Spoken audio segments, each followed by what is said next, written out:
So next step is I just show you of the car, it will be easier. Put something on the top here, something what fits good and solid inside.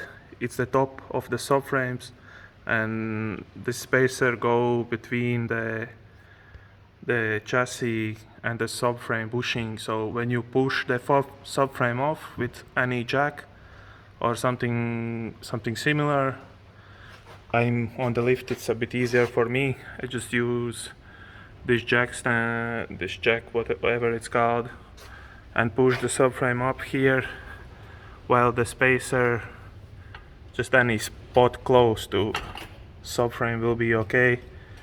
For example, here, spacer is between, subframe is going up, heat up the bushing, I show you later on. And that's pretty much all. Keep checking a little bit when the bushing is hot enough and it will pop out itself. And as you can see, my bushings was really bad. Actually, all subframe was hitting the car when I was driving hard, even not hard. That's a small thing, I will go further in business. Okay, now we put the subframe under the little pressure.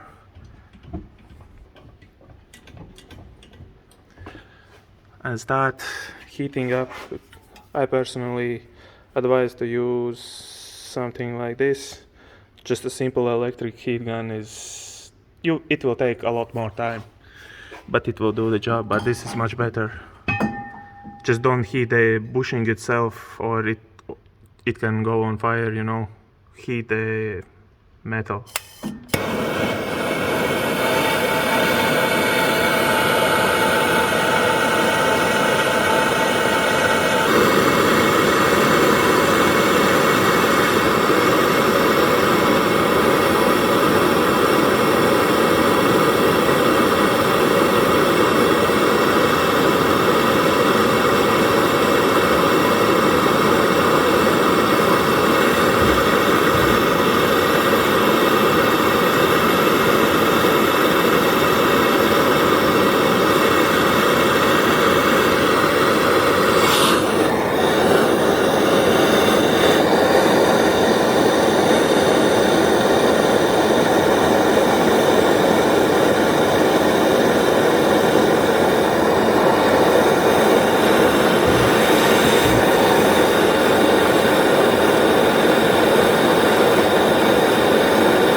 As we can see, it start coming out. Put the jack a bit higher.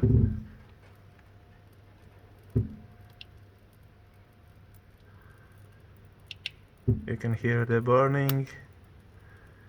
Spacer is going inside. Bushing is coming out. Lift a bit more.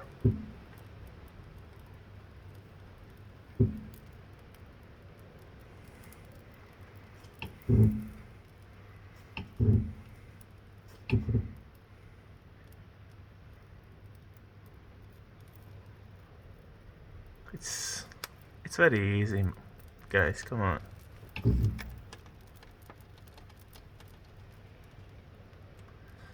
Okay, when it's all the way up, put another spacer inside, because this is all the way in. It will be just a lot easier to get it out like this. I'll put another one in now. Okay, another one is inside now. Check it up again. It should be still hot enough.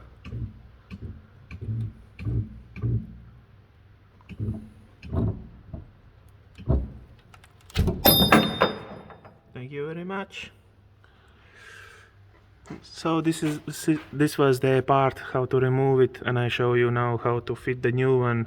Not the polyflex bushings, it's very easy to do them, but if you have original bushing, it's a bit more difficult, but still, if you have some tools, you can do it, no problem. This is the tool that I will be using. This came in the box where was the all different spacers and things like that.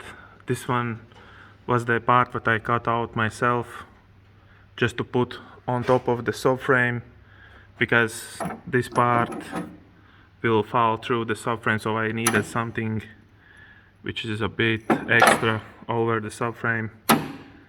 So that part will go on top. This part will be underneath with the new bushing, which I show you in just a second.